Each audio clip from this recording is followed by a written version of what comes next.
everybody, welcome to Brickball. My name's Jack, and today we've got a collection review for you. This is every single Guardians of the Galaxy minifigure ever made. Now for this collection, we're going to go through all the different minifigs, how much they're worth, and how they were released. And we're going to go chronologically, but it's easier to just follow the different sets that these guys came out in, because essentially all of these figures were released in tandem with the separate movies that they're associated with. So everything from Guardians of the Galaxy 1, starting off with, well, the coolest set in my opinion out of all of the Guardians of the Galaxy sets. We have all the minifigs from the Milano Spaceship Rescue. So let's start off with Star-Lord. He is in the all red Ravager suit, and he's got nice high quality prints that goes on the front, back of the torso, and the front of the legs. The minifigure comes dual wielding his sort of pistol pieces. I'm not exactly sure what else to call them. He seems pretty solid and goes for around $8 right now. Gamora came out in this set also, and she's got a Ravager suit as well. Everything about her is the same for the body, minus of course the print on the torso piece. The detailing on the back is almost identical. Of course, we have the sort of negative space showing the hips, and then the setup for the suit is actually a bit more different on the front. Legs are exactly the same. She's got two very nice expressions and special coloration in the hair to show those pink highlights. She came with a sword, but of course most people I know seem to have her with two because you get an extra one from the set. She is actually the second most expensive in the collection, just by $1. She is $11, and this is Drax. He, like the others, has the exact same leg piece with the detailing, and what makes him special, of course, is the print for the head, and what makes him super special is all that printing that shows up on the torso and the arms. The character is tattooed all over his body with the red ink, and what is shown as skulls from the movies actually are tiny minifigure heads when you look up close here. The detailing is extremely fine and small, but clear as day. Those are all funny little minifig heads that are showing up, and that right there just makes this character super awesome. He is $10, and we also get our main antagonist, the villain of the movie in this set. This is Ronan the Accuser. He's got printing that goes down the chest that matches up with the legs. Surprisingly enough, they bothered to do some printing on the back, even though he has that cape. One of the nicest details about him is that he comes with a brick-built hammer. It looks pretty much exactly the same as the hammer from the movie, so that's pretty nice. And Ronan the Accuser sells for $9. Now, the last guy from this set, and technically he came out in a bunch of sets, this is the Sakaran, or he's just kind of a foot soldier of Ronan. There's only one type of this guy. He's got two different expressions. I like both of them a lot. He is definitely one of the creepier minifigs that you can get, I think, from a Marvel set, and his weapon is a special mold that honestly reminds me of the plasma rifle from Halo. He is by far the cheapest minifig from this collection, just coming out to $1.50. So that is it for the Milano Spaceship Rescue. By far my favorite set from the collection. The Milano is awesome, and this is our widest variety of minifigures that we get in any single set. So the next set that came out pretty much exactly at the same time as the rest is the Nowhere Escape Mission, and of course we get the rest of the gang here. We've got Rocket Raccoon. He is in his prison jumpsuit. He of course has a special mold that makes up the raccoon head, and actually it's also connected to those little shoulder pauldrons. The detailing on the body is simple enough. He comes with a tail, and the printing for the face is actually quite accurate. Now the coolest thing about this guy is, of course, he always manages to make a big old gun, and this is his BFG, for lack of a better term. The minifig alone is $6, and we also get one of the more intriguing characters from the story. This is our antagonist, Nebula. You can see they gave her the single mechanical arm, nice detailing that makes up the torso piece, and this is the one fig that I kind of wish they had bothered to do some printing for the legs. The print for the face is relatively solemn, but you can see there's a lot of good mechanical detailing that go around the eye, and they did bother to put some more sort of cyborg mechanical detailing on the back of the head. She comes with one black samurai sword, and just like Gamora, I gave her the spare as well. This minifig is $3.50, and just in case you thought I forgot, I certainly didn't. This set also came with Groot. He is not a minifig. He is a brick-built fig, but there's no way he couldn't be included in this collection. Now, I'm not a big fan of this guy, mostly because the mold that makes up his head and chest looks so good, and then the rest of it looks like kind of sort of sloppy Lego work. Now, I'm not saying he's built badly, it's just it looks so bad compared to the mold itself. The legs kind of bow out a little bit. Anyways, I don't know the price for this figure, and if you were to buy just just the Groot headpiece by itself. It sells for about $1, but of course that isn't really a good approximation for the final price of this minifig, or sorry, brick-built fig. So technically speaking, we have knocked out the gang, but there was one more release. This was the Star Blaster Showdown. Now here we get Star-Lord, and he is wearing the sort of same getup that he wore right in the beginning of the first movie, if you remember. And the printing shows that sort of red trench coat with some leather straps. I think this is a better depiction of Star-Lord. I kind of like this version of him just a little bit more than the other. He is $7.50, and the last fig from this first movie is the Nova Corps officer. The detailing on this guy is pretty darn simple. It's nice though that they did give him his own kind of helmet. That is a mold completely unique just to this character, and I believe so are the prints for his faces. He is a $2 fig, and actually, once again, there's one more release for this first movie, but it was not a set release. We get Rocket Raccoon, and he came out in a poly bag, but he also was released in a San Diego Comic-Con Warbird exclusive set. Rocket is wearing his Ravager getup. The mold for his head has a different coloration for the shoulders, so that is unique, and he also came with another one of his gigantic weapons. He is about $7.50, but guess what? There was one more release for the first movie, and this is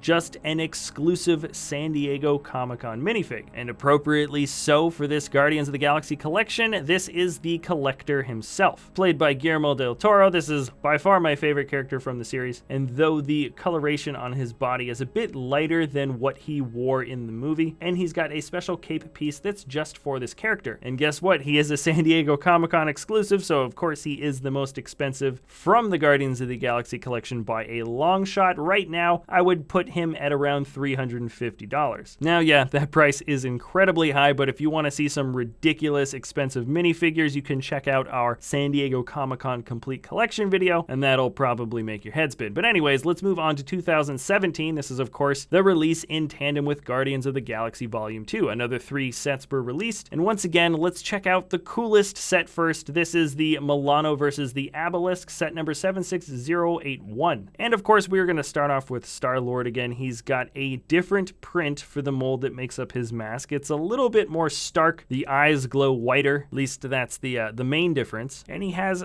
some decent printing that goes on the front and back of the minifig. It is a little bit covered up because he normally is wearing this jetpack piece. As of this moment, none of the figs from this 2017 list have been labeled up on Bricklink, so there are no official prices for these guys, but I have a feeling he's probably going to be worth maybe a little bit less than the average Star-Lord fig, maybe like $7 or something. And the only reason why I guess that is because when we take a look at Gamora, who also came out in this set, she has the exact same body as Star-Lord. The only differences are, of course, the color for the hands, the print for the face, and she has the exact same hairpiece that the original Gamora had. In fact, the only thing that's different about this Gamora, aside from the different body, is that she has a slightly different set of expressions than the first one. So that is really the only exclusive part that makes up this minifigure, and that's why I don't think they're going to be worth quite as much as the originals. Anyways, we're moving down. Drax also came out in this set. He looks almost the same as the other Drax. The expression on his face has changed, so that is different. And when you look at the tattoo detailing, you can see the design is the exact same, except the red seems a little bit thicker and a little bit deeper on the newer Drax minifig. Not by a huge margin, but it certainly is there, and his pants are blue now. Now, I'm going to say this guy counts as a minifig. This really is the properly scaled figure within the universe, so I think this does count as a minifig, but we have Baby Groot. He's the single stud character way down here, and he's all brown, which means technically this is the Groot with no clothes. He came with a couple of weapons. I think there's some sort of a planted bomb. I'm not entirely sure what that is. The movie has not come out, by the way, as of the making of this video. But anyways, the detailing for this guy is just awesome, and something tells me he is going to remain the fan favorite for a while. Now, Nebula also makes a return in this set. When comparing her to the original one, you can see the torso detailing has been updated to look a little bit more detailed, but also to look a lot more tattered. Seems like she got into a fight, and she got captured because she did come with handcuffs. I think the biggest difference to note, though, is that her skin tone has changed ever so slightly. All right, moving down the list, second coolest set from this release was Aisha's Revenge. We get another Star-Lord. He looks to be wearing, yet again, another red jacket, but it's not the same as his original red trench coat. He's got simple black pants the first time this guy has been made without any printing on the legs. The same jetpack piece as before, and this time no special mask, just the wavy hair. That's fine and dandy, but really the star of this particular set was Yondu. I know a lot of people wanted to get Yondu Yondu because he was such a cool character from the first movie. We finally get him in the second one, and I think they delivered in full force with this fig. You can see his Ravager jacket printing goes all the way down to the front of the legs. He seems to be wearing a single brown jumpsuit underneath that, but really there's a lot of nice details that bring out the good things in this character. He's got a silver tooth in his smile, lots of light blue sort of scars and scratches along his face. He's holding the golden arrow weapon. I'm not exactly sure what kind of weapon that is. It's way more powerful than any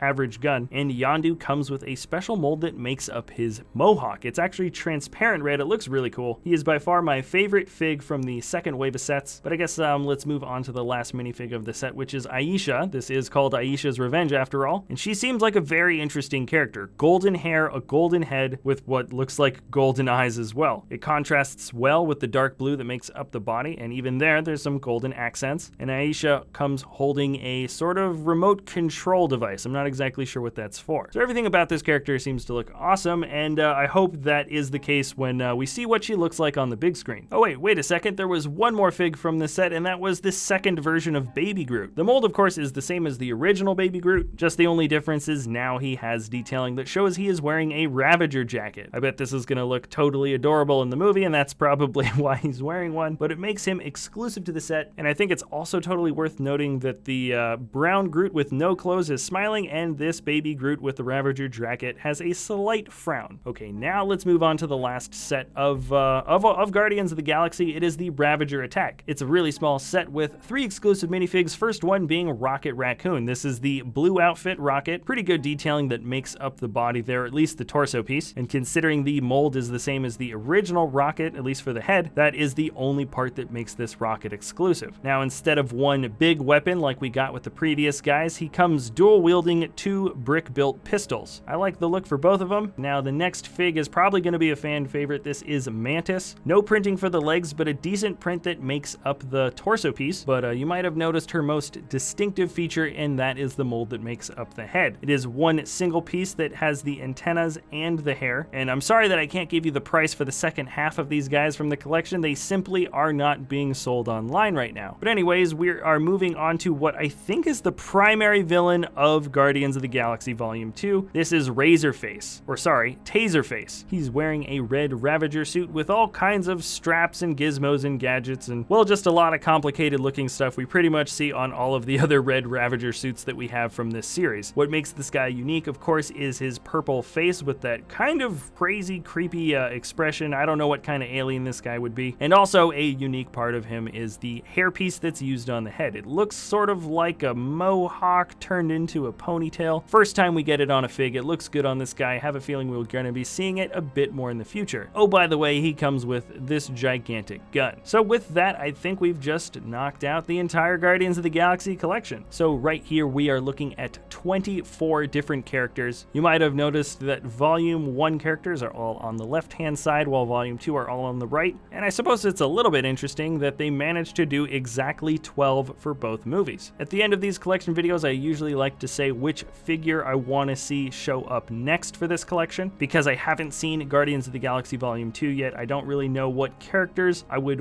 want to see yet. I don't know. But I suppose if there was any character from Volume 1 that I want to see, it would be Karina. If you don't remember who this character is, she's the one that grabs the Infinity Stone and blows up the collector's, collection. Very interesting character to look at. I like the color contrast of the pink skin. She would make a great minifig, but once again, there could be cooler characters that would be awesome in Minifig 4 from Volume 2. Alright, that is it for this episode, everybody. Thanks a lot for watching. Remember, if you enjoy our content, you can always like or subscribe. And if you've got any ideas about another LEGO collection you want to see us do in the future, let us know in the comment section below. Alright, so that's it for this episode. Thanks a lot for watching, and we'll see you next time at Brick Vault.